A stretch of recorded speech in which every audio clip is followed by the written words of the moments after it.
এখানে কি ছাত্রদেরকে মিলাদ কে আল্লাহ তাআলা অবশ্যই অবশ্যই, কারণ আমাদের মকসুদ হলো নবীজিকে সালাম দেওয়া, নবীজিকে সম্মান দেওয়া, ইজ্জত করা, যে আমাদের আহলে সুন্নাত ওয়াল জামাতের আকীদা।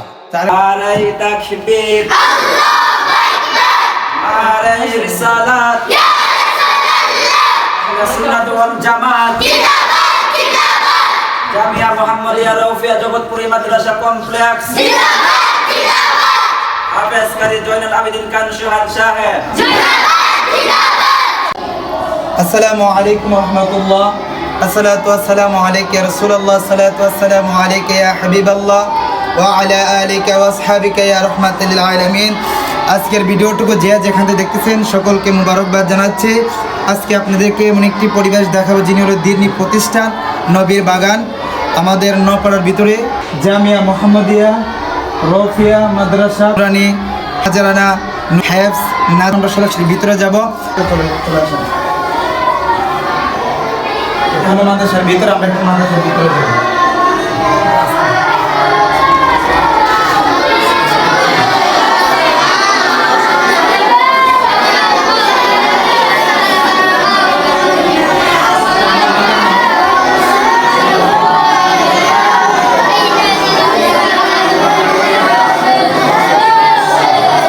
আসসালামু আলাইকুম। জি ভালো আছেন? জি আলহামদুলিল্লাহ। বছর হয়েছে আপনি নতুন প্রতিষ্ঠান দিয়েছেন, মধ্যে তো একটা চমক দেখিয়েছিলেন আমাদের হবিগঞ্জবাসীকে ঘোড়ার উপরে চড় করে। আজকে দীর্ঘদিন পরে আপনার প্রতিষ্ঠানটা আসলাম দেখার জন্য, তো কেমন আছে? খুব ভালো আছি আলহামদুলিল্লাহ। আমার এই মাদ্রাসা দীর্ঘ 1 বছর হয়ে গেছে। গত 28 ডিসেম্বর এই মাদ্রাসা চালু করি। এই পর্যন্ত আমার এই মাদ্রাসা হেফজ হারা হয়েছে 47 জন, আর বাকিটা টোটাল মোট হইল 192 জন। এখানে কি নাজারা না নুরানি হ্যাফস সবচেয়ে আমার এখানেও আছে নাজারা, রিভিশন বিভাগ রয়েছে এবং হেফজ রয়েছে, আর আমাদের রয়েছে নুরানি শাখা, নার্সার থেকে 5ম শ্রেণী পর্যন্ত। এর কি মেয়েদেরও পড়াশোনা? মেয়েদের আলাদা। আর এই বছর আর একটা নিউজ নতুন, আমরা মেয়েদের হেফজ শাখা খুলেছি। যাক আলহামদুলিল্লাহ। আজকের ভিডিওটুকু আপনারা দেখে আসলে নিজের কাছে আনন্দ লাগবে যে হুজুরকে মধ্যে ঘোড়ার উপরে ছোঁয়ার করতে দেখেছি, ফুলের মালা, টেকার মালা ইত্যাদি অনেক কিছু। তা আলহামদুলিল্লাহ আবার এই হুজুরের কাছে নিয়ে আসলাম। এই ভিডিওটা আপনারা প্রচুর শেয়ার দিয়েছেন বা ভালোবাসা দিয়েছেন। নওপাড়ার জমিনে অনেক মাদ্রাসা হয়েছে, আহলে সুন্নাত ওয়াল জামাতের মাদ্রাসা একমাত্র আমাইটি আছে। এখানে কি ছাত্রদেরকে মিলাদ কে আল্লাহ তাআলা অবশ্যই অবশ্যই, কারণ আমাদের মকসুদ হলো নবীজিকে সালাম দেওয়া, নবীজিকে সম্মান দেওয়া, ইজ্জত করা, যে আমাদের আহলে সুন্নাত ওয়াল জামাতের আকীদা। তার একটা বিষয় হুজুর, আমি আপনার দীর্ঘদিন ধরে আপনি আমাদের এই নওপাড়ার জমিনে আছেন, তো হুজুর আমি আজকে আপনার কাছে একটু প্রস্তাব রাখতে চাই দেশবাসীর মাধ্যমে। আমাদের নওপাড়া বা হবিগঞ্জের ভিতরে কোনো ছেলে টিভি থেকে তেলাওয়াত করতে পারে না, তা আশা রাখবো যেহেতু হুজুর আপনি মেহনত করেন, 1 বছরের ভিতরে আপনি খুব সুন্দর পরিবেশ একটা গুছিয়ে ফেলছেন, তখন আশা রাখছিলাম যে আপনার ছাত্রগুলো যেন টিভি থেকে তেলাওয়াত করতে পারে বা আমাদের নওপাড়াবাসী যেন সম্মান দাঁড় করবে। এই সম্পর্কে আপনি কিছু বলবেন? ইনশাল্লাহ আমরা আশাবাদী রাখি। ইনশাল্লাহ নতুন মাদ্রাসা তো আমরা মাধবপুর উপজেলা ভিত্তিক আমরা পরীক্ষা দিয়েছি, প্রতিযোগিতা গ্রহণ করেছি। ইনশাল্লাহ আমার মাদ্রাসা 1 নম্বর 2 নম্বর রয়েছে, প্রায় জায়গায় আমি অংশগ্রহণ করি। ইনশাল্লাহ আশা দোয়া করবেন মহান আল্লাহ তাবারক ওয়া তাআলা যেন এই মাদ্রাসার সকল ছাত্ররা যেন এই পিএসপিতে অংশগ্রহণ করতে পারে বা বাহিরে যেতে পারে, এটা আমরা আশাবাদী থাকি আপনাদের কাছে।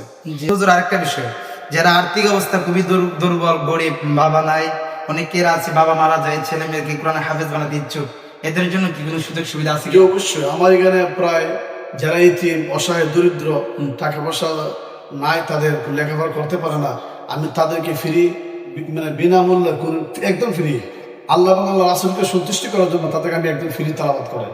যে আলহামদুলিল্লাহ, শিক্ষা দিই। যাক আলহামদুলিল্লাহ, কথাটা শুনে খুব ভালো লাগলো। নিতেন আপনার ছাত্র থেকে একটু তেলাওয়াত শুনতে পারি? কোনো সমস্যা। أعوذ بالله من الشيطان الرجيم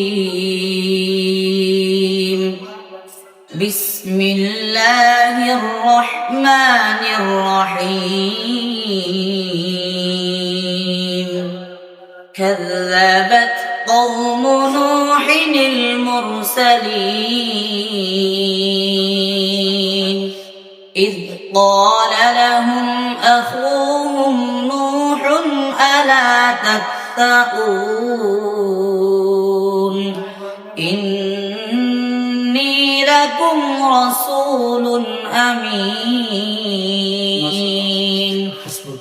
صدق الله العظيم কি আর বলবো, পবিত্র কালামুল্লাহ শরীফের তেলাওয়াত শুনলে হৃদয়টা শীতল হয়ে যায়। আল্লাহ যে নিয়ামত দিয়েছে, আমি বিশেষ করে আমাদের এই মাধবপুর অঞ্চলে আপনার ছেলেকে যদি সুন্নি মতাদর্শ আকীদা কোরআনে হাফেজ বানাতে চান, আলহামদুলিল্লাহ তেলাওয়াত শুনলেন আর মাদ্রাসার পরিবেশ দেখলেন, খুব সুন্দর পরিবেশ বাড়ির কাছে। আপনারা ইচ্ছা করলে আপনাদের ছেলে মেয়েকে প্রতিষ্ঠানে ভর্তি করতে পারেন। তো হুজুর, আজকের মতো বিদায় নিচ্ছি। ভালো থাকবেন, সুস্থ থাকবেন, আর আল্লাহ যেন আপনার এই সুন্নি প্রতিষ্ঠানকে কবুল করে। আজকের ভিডিওটুকু আমার দর্শকদেরকে বলবো, আপনারা যারা আপনাদের ছেলেদেরকে কোরআনে হাফেজ বানাতে চান, সুন্নি মতাদর্শ আকীদা ঠিক রাখতে চান, কেমন হুজুর সপ্তাহে জলসা হয়, এই পবিত্র জলসার ভিতরে আপনার ছেলেকে হাম নাত কোরআন তেলাওয়াত পরে বক্তব্য দেওয়া পরে দেখলেন তো আলহামদুলিল্লাহ এখানে মক্স হয়, যেটা আপনার কমি মাদ্রাসার ভিতরে হয়, সুন্নি প্রতিষ্ঠানে কম হয়। তাজবিদ মাখরাজ সিফতের গুরুত্ব একটু কম হয় না। আলহামদুলিল্লাহ এখানে আসার পরে দেখলাম তাজবিদ মাখরাজ সিফত হরফ মক্স এখানে আলহামদুলিল্লাহ যথেষ্ট হয়। ধারাবাহিকভাবে ভিডিওগুলো পাবেন। আজকের মতন বিদায় নিচ্ছি, ভালো থাকবেন, সুস্থ থাকবেন, আসসালামু আলাইকুম।